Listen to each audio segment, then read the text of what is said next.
screen and then put you up here. All righty. Doing good. Okay. I think we're mostly back. Gentle reminder to folks, please fill out the form. You know, we appreciate it, et cetera, et cetera. But yeah, so I'm very happy to introduce our final speaker of the ZTF Summer School, Yashvi Sharma. Yashvi, I don't know what title we've given her, but she is basically everything person for the new SED machine that we put at Kit Peak last year. In the summer school, we've heard a fair bit about sort of follow-up, and in particular, some of the workhorse instruments to follow up ZTF Transients. This will be yet another one of them. And so, yeah, we're super happy to have Yashvi here to tell us all about it. Hi, Michael. Thank you. Excited to be here. Hi, everyone. I am Yashvi Sharma. I'm a fifth-year grad student at Caltech. And today I'll be telling you about the multiple SEDMs, or the Spectral Energy Distribution Machine instrument, and a little bit information here and there around SEDM to give you a sense of why it's a really important instrument. So starting with, again, a short introduction of Swiggy Transient Facility. You've probably heard too much about it at this point, but this is an image of the Palomar Mountain, and this little telescope here is the P48, 48-inch telescope on which the ZTF camera is mounted here on the right. And it is the main discovery instrument of the transients that you've been dealing with in this summer school. And as you've already heard, ZTF scans the sky every night, generates tens of thousands of alerts, which could be real transients or not, but all of them are then processed by many different people, many different pipelines, and then sent for follow-up or classification. And these are the two primary telescopes on the Palomar Mountain that do the classification and follow-up job. P200 is the 5-meter telescope, which is used for the fainter and interesting candidates. And P60, the 60-inch telescope, is the main follow-up machine, which an SEDM is mounted on this Palomar 60-inch telescope. In summary, it's an ultra-low resolution IFU spectrograph with a resolution of 100, and I'll explain why we built the instrument to have ultra-low resolution and what does IFU mean, etc. later on in the talk. So before we go into what SEDM is used for, first let me talk a little bit about the Bright Transient Survey of ZTF. So this is a public survey which uses the ZTF public alerts. And it takes a census of the entire night sky in a flux limited way. So the goal of this survey, the systematic survey, is to classify all extragalactic transients down to 18.5 magnitude with high completeness in an untargeted way. So we're not specifically focusing on galaxies and looking for transients in galaxies, some known galaxies specifically. We just scan the entire night sky, and anything that is brighter than 18.5 magnitude, we try to go after it and try to classify it as quickly as possible. And all of those classifications are immediately reported to the Transient Name Server website, which is a public website that anyone can access. So this is what all the transients that I think were classified after a year of the Bright Transient Survey. And you can see most of the sky that ZTF covers, except this galactic latitude region and the southern region, is full of all different kinds of transients, most of which are supernovae. And there are some TDEs, novae, and other rarer classes of transients, but that is the goal of Bright Transient Survey, to classify so many transients and supernovae that you start finding the rarer classes as well. And then this is after a couple of years. I think this is last year status of this survey, and you can see we've pretty much filled the night sky with all the transient classifications that we've done through Bright Transient Survey. So how does BTS work? The ZTF alert stream, there are about 10 to the 6 alerts per night. They go through this automatic filter, which removes any bogus sources or things that are, for example, the solar system objects, moving objects, any variable stars, AGNs, etc. It gets rid of and keeps only things that are real, extragalactic, and are brighter than 19th magnitude. We get about 50 candidates per night after this filtering, which some human scanner looks at and then saves the true candidates that are again immediately sent to TNS. So everyone in the world is aware of these new supernova or transient candidates that have been found. Then the human scanners also assign them for follow-up, first to the SED machine, and then the fainter ones and the difficult ones are reassigned to bigger aperture telescopes later. But on average, we get about 5 spectra per night, and then someone needs to classify them, or something needs to classify them. And the successful classifications are again immediately sent to TNS, which are around 3 per day.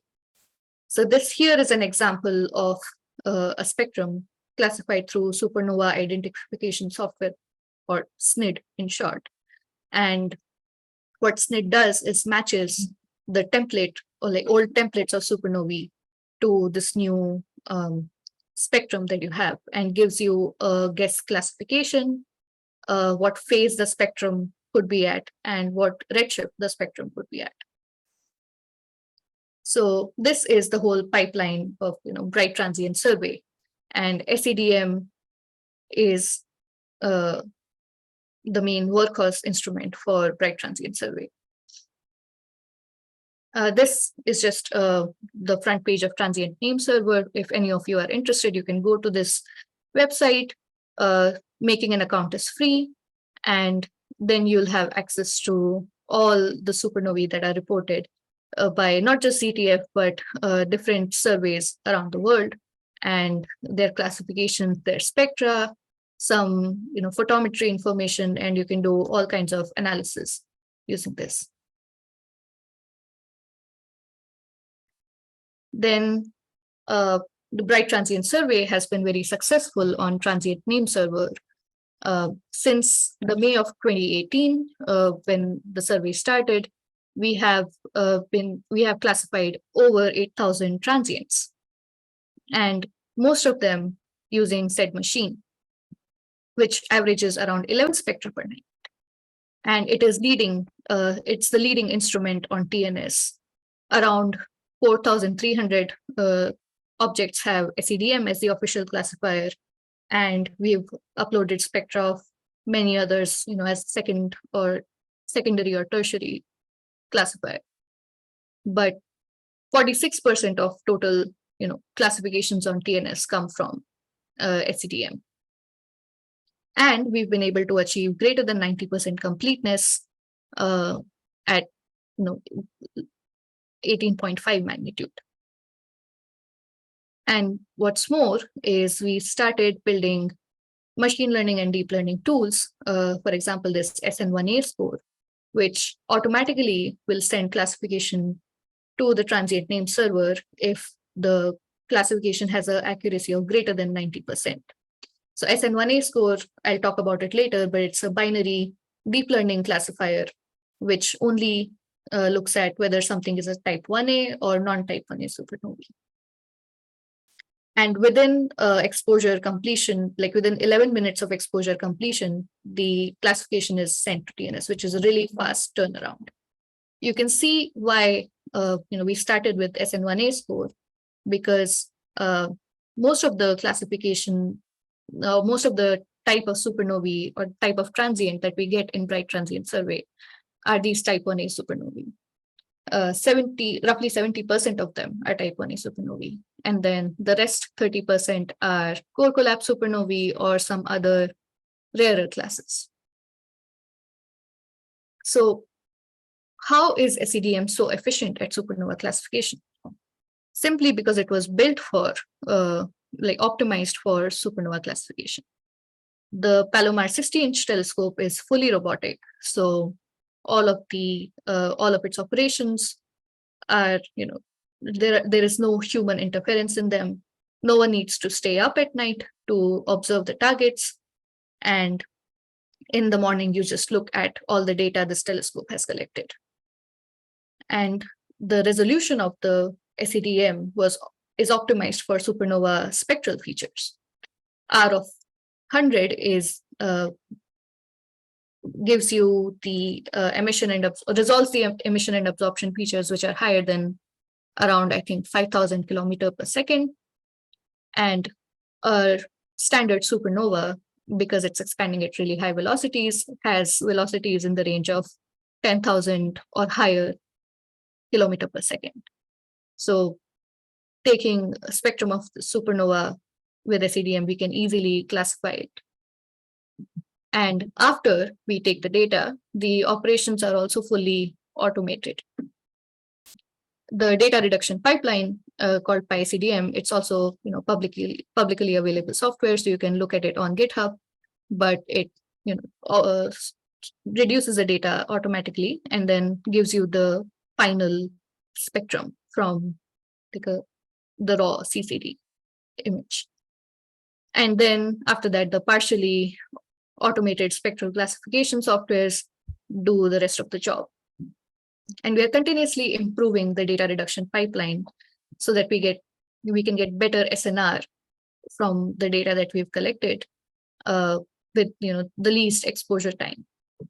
So we're employing techniques like better cosmic ray removal, defining the contours cleverly around the transient object to efficiently extract its flux using source modeling, and also recently a new system called HyperGal, which, if there is a strong host galaxy background, it tries to model the host galaxy and the transient separately and just gets the flux of the transient in a much efficient way. On the plot here on the right, you can see the initial simulation done with respect to resolution, what would be the relative success rate of a SED machine instrument. And a resolution of around 100 is perfect to get around 90% success rate. And a resolution of 100 can be achieved using simpler dispersive elements like prisms rather than using grisms or gratings. So now coming finally to what said machine looks like internally, this is a schematic of the spectrograph. I mentioned it's an ultra low resolution IFU spectrograph, where IFU stands for integral field unit. Usually earlier the spectrographs, they used to, still they are, but earlier the spectrographs used to be of the long slit type, where the light into the spectrograph comes through a tiny slit of 1 arc second or 1.5 arc second, in which you would have to place your target really accurately. And using the long slit spectroscopy, you can only do one object at a time usually, or if your field of view is bigger, you can place multiple slit. So you will get a couple of objects at a time. But IFU, basically what it does is it splits your whole field into smaller subfields, and each of those subfields goes through the dispersive element, and you get one spectrum for each of those subfields. For this Palomar 60-inch, the total field of view that goes into the spectrograph is already small, so you don't get too many objects. But you will get the host galaxy and the transient in one image itself, so you can extract the spectra of both of them. There are other instruments like DESI that have a really large field of view, and it's also an integral field unit. and they can do, hundreds of spectra, thousands of spectra in one exposure. So coming back to SEDM, the light comes through this imaging port that is sent through the expander lens, which expands the image size, and this fold mirror redirects it to this lens slit array, which is the part that splits the field of view into multiple smaller fields. We usually call them spaxels or spatial pixels. Each of the light from each of the spatial pixels then goes through this dispersing element, which is a triprism, and is finally imaged into the CCD. And this is what a raw image looks like from SEDM. If you can make it out, this is a Saturn, image of Saturn. And if you zoom in, what you would see are these tadpole-like light traces. Each of this light trace is comes from one spatial pixel. And the reduced data that you get from SEDM looks something like this. So on the top left, this little image is a field of view made from those spatial pixels. Each of these little dots is a hexagonal spaxel. And you can see there are multiple objects in the field. There is host galaxy, some other, some H-alpha features, etc., some stars. And this is our transient, which is modeled using PSF modeling, and you extract the flux just from the transient. And you get a spectrum that looks like this. In the black line is our original spectrum, and on the red line is the SNID template fit. So what's the next step after you get the spectrum? You want to classify it. To an untrained eye, all of these spectra, they just look like wiggly lines. How do you tell what kind of supernova it is? On the right here, you see a basic supernova classification scheme. The most common, as I said, are type 1A supernovae, which are identified by their prominent silicon absorption feature and the absence of hydrogen and helium completely. They come under this class of thermonuclear supernovae, which are defined on the explosion type of that particular supernova. And the rest of the supernova come under this core collapse explosion category. Type 2, type 1b, type 1c, and type 1cBl, and they are defined by the amount of hydrogen or helium in them. Type 2 has strong hydrogen feature.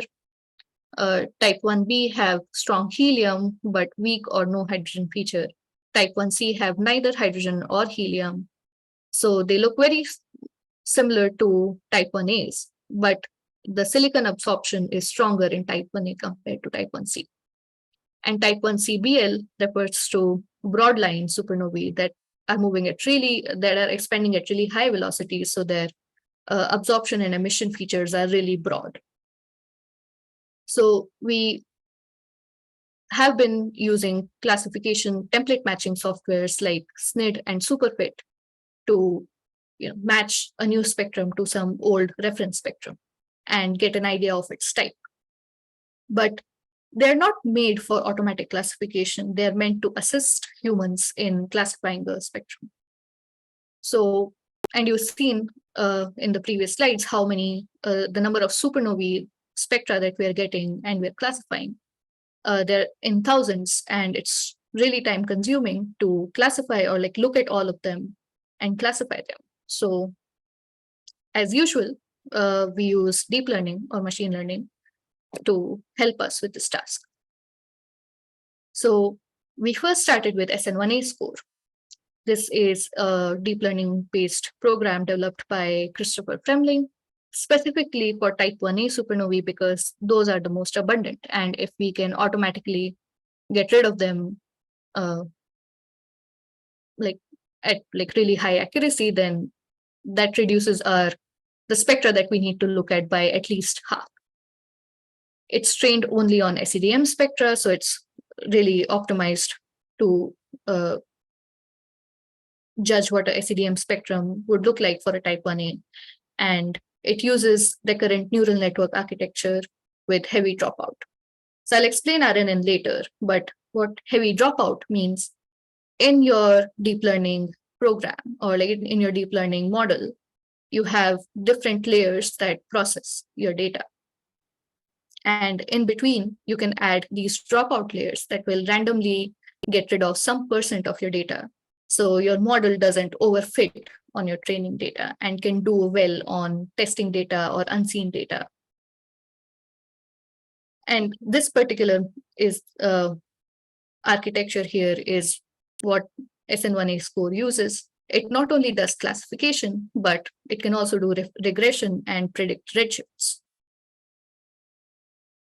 And just explaining quickly what a recurrent neural network is. In your normal neuron, what happens is your input data goes into the neuron, gets multiplied by some weights, by a weight vector, and you get the output, which then goes into some next neuron, depending on how many hidden nodes you have in your model. But what's special about RNN is it works best for any time series or any serial data in general. So either light curves or any other time series data, or spectrum in a sense is also a series of, it's a wavelength series. So recurrent neural networks can also be used there. But what happens inside a recurrent node is it processes the data by each time step. So any node in the recurrent node will take the input data at that time step and all of the process data from the previous time steps to give you the next output. And all of this can be used either to predict the output at the next time step or wavelength step, or it can also be used to, if you're not predicting what comes next, it can be used to keep track of the historical information in your data. And for a spectrum, what that would mean is you can better understand, your model can better understand the correlations between one part of your spectrum and the other. So coming to SN1A Score performance, after training the model and fine-tuning the model parameters, we were able to get greater than 90% accuracy and less than 0.5% false positive for a 0.9 probability cut. And this really low false positive rate is what we were looking for, because if we are going to send classifications to a public server automatically, we really don't want to send any bogus classifications. So SN1A Score reduced our workload by half. It also did well on redshift regression. On y-axis is the predicted redshift, and on x-axis is the redshift that comes from host or host spectra or the SNID template spectra. And the correlation here is pretty well. So that's all good for type 1a supernovae. What about the rest of them? So I started working on, like earlier it used to be manual classification for the rest of the subtypes. So I started working on a deep learning based classifier called SEDM Spectral Classifier in general for the rest of the core collapse subtypes. But this problem is much more challenging. The data that we collect, over half of them are 1As. So what remains is very little training data for the rest of the subtypes. And their distribution is extremely imbalanced. Their redshift and phase distributions are also imbalanced. And usually we only get one spectrum per object near its peak magnitude. So we don't have the information of a spectral series or how a particular object evolves for all of the objects. So what I ended up doing was include the SEDM spectra, as well as all of the Open Supernova catalog spectra, which increased the training data to about 20,000. But all the Open Supernova catalog spectra I had to downsample to SEDM resolution. And to further augment the classification, I also decided to include the ZTF G and R band light curves for all of the ZTF objects in this training data. Now, for any deep learning or machine learning application, most of the steps, or like most of the time, is spent in data preprocessing, because you really need to be very careful of how you send your data into the model. So the spectra, the light curves were processed to make them normalized and interpolate any gaps in the data. For spectra, for spectra, we couldn't interpolate the data, so they're just padded with zeros, and the model is made aware that any information that is a zero needs to be masked. And for light curves, ZTF observes objects with some cadence, and usually there will be gaps in this data due to object going behind the sun or bad weather patches. So your data is not really uniform. And the length of the light curves of all these different supernovae will also be variable. So how to send a fixed dimension of data to your model?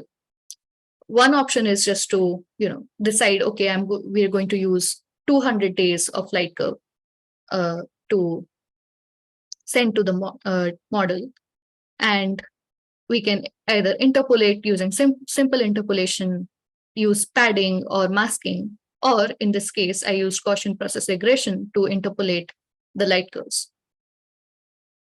And then another way to send the same data is to transform it into a 2D image, which contains, which is basically a histogram of in the space of delta M and delta T. What that means is we take every pair of point and take their magnitude difference and time difference and make a histogram in a fixed grid using those magnitude and time differences. And with that, we get an image from this any length of light curve, which looks different for different supernovae. So what SEDM Spectral Classifier looks like, this is a little older schematic, and the layers inside have been changed a little bit, but essentially it's a multi-input program which takes spectrum and light curves and their DMDT transformations in separate channels, and then in the end concatenates the output and gives you a final output classification layer. The model layers include CNN and RNN layers and a bunch of other stuff which is not relevant, but I'll go straight to how it performs.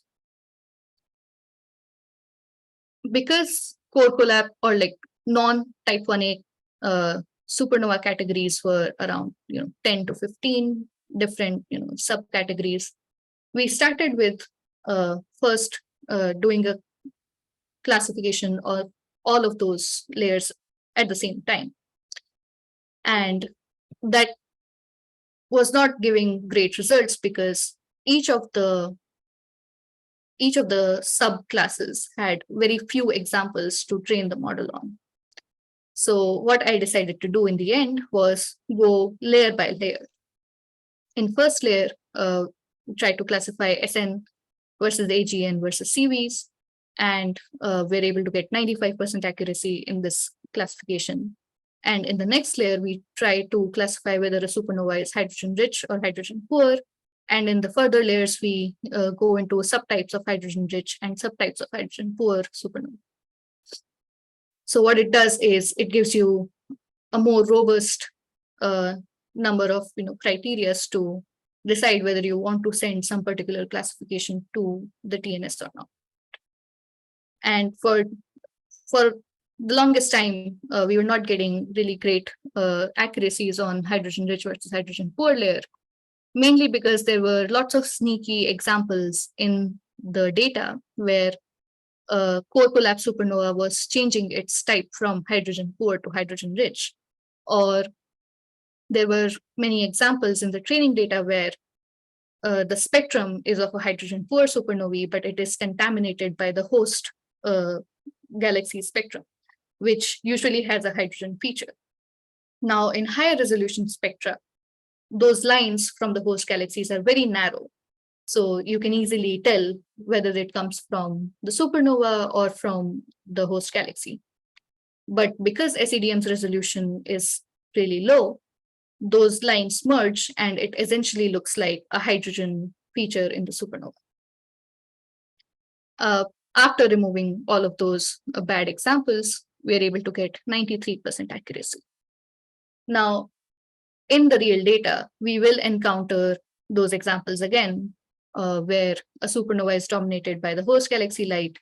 But as I mentioned, the developments that we're making with the DRP, soon enough, we won't have this problem of host galaxy contamination in SEDM spectrum. So what's next? We've had one SEDM, but we need more. There is a serious classification bottleneck. We get millions and millions of alerts, tens of thousands of transients, but only a few thousand end up being classified because there are not many efficient classification instruments. So only the rarest or the most interesting ones get the most attention. But we need large subsamples of supernovae to study their group properties or bulk properties, which includes, for example, rates or what a general subcategory of that supernova looks like. And this classification bottleneck will only increase in LSST era. SEDM is already oversubscribed by a factor of 5, so we only get one spectrum for most supernovae. If we had another SEDM, we could reach higher completeness with the bright transient survey and go down to 19th magnitude with greater than 90% completeness. And more classified supernovae will result in finding more rarer transients, and it is also useful for cosmology. So we started designing SEDM V2. We had the lease for Kit Peak 84-inch extended for another 5 years, and we were already operating an instrument called KPED, Kit Peak EMC CD demonstrator, which you can ask Michael about. He was the PI of the instrument.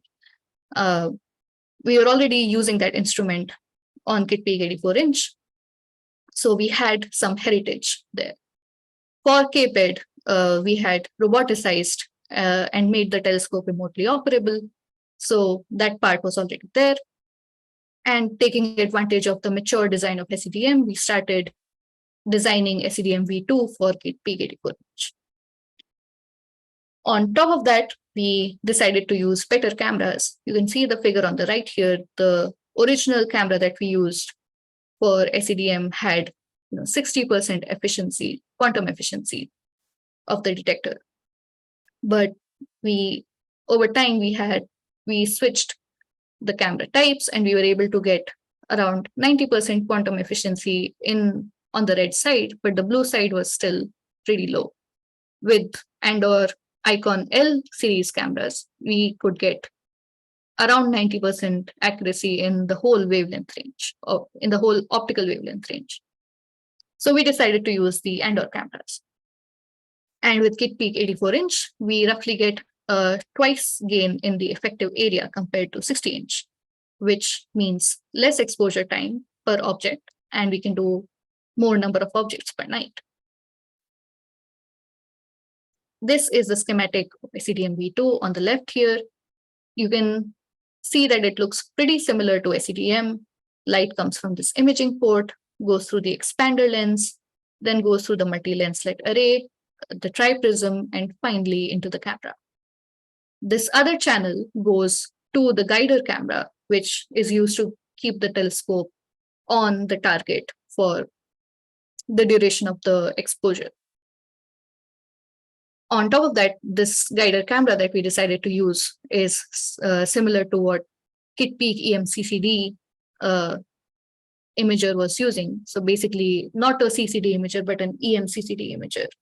And I won't go too much into the detail, but EMCCD imagers provide you with a higher gain, so you can look at sources that have low surface brightness more efficiently. We started putting the telescope last year, as Michael said, in June of 2022. This is an image of the Kit Peak 84-inch telescope. This is the final instrument. And on the right here is after we had mounted the telescope, mounted the instrument on the telescope. And we got some first light images. This here on the left is not so focused. So you see a donut-shaped star. And on the right is a much more focused star. At this point, our software for remote operations were not fully developed, but we still had like next few months of commissioning in front of us. Unfortunately, immediately after we came back, there was a terrible wildfire on the Kit Peak mountain. As you can see in the images here, it doesn't look, it got really close to all the telescopes, but the firefighters did a great job of protecting all of the science instruments. So when we went back after a few months, our telescope and instrument were relatively unharmed, and we started the second commissioning again. This here is a fun time lapse of the process of mounting the instrument on the telescope.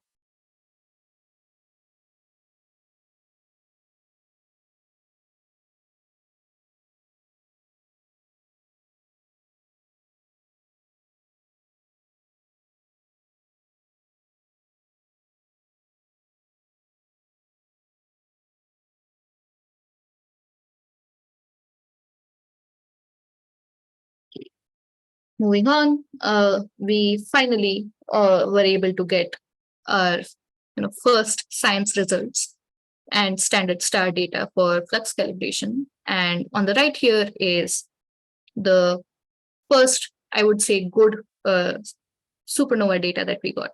Can anyone tell me what kind of supernova this is? Just looking at the spectrum here.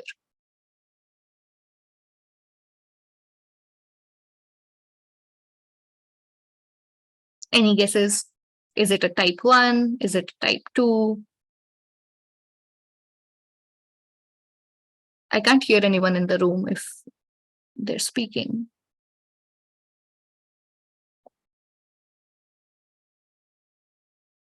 Oh, type 2. Yes, you're correct, Ian. This is a type 2 supernovae, as you can see from this very prominent hydrogen or H-alpha feature.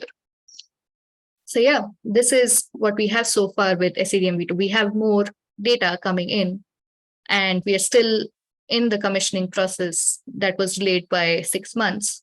We've been experiencing some technical difficulties with the telescope itself. It was made in the 1960s, so it's a pretty old telescope. And it was not made for robotic operations. It was made for someone to stay in the control room and operate the telescope. But we've been experiencing some difficulties because of that. But hopefully in the next few months, you'll start to see more SEDM V2 data on the transient name server for supernova classification. And that's it for me. I'll take any questions now, and thank you for your time.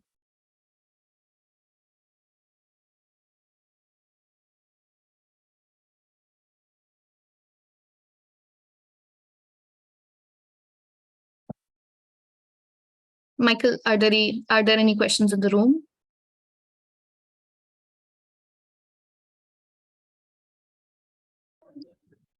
Yeah, new vibe. So first we're gonna retry the clapping so that we all hear it. Okay, good. Okay. Okay. Questions for the room or Zoom Zoom.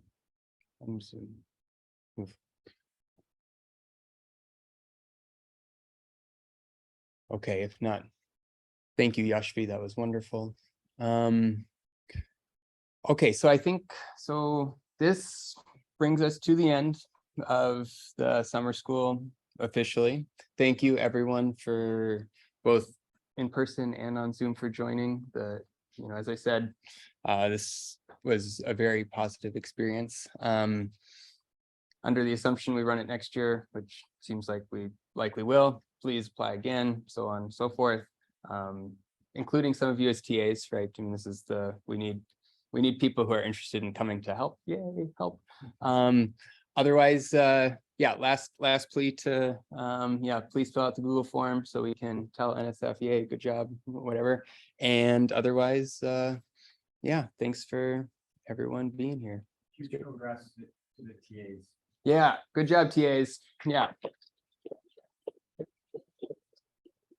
Yeah, so per usual, we'll have lunch here and so on, but otherwise we're just kind of, yeah, hanging out till flights happen and all the good stuff. All right, thanks folks.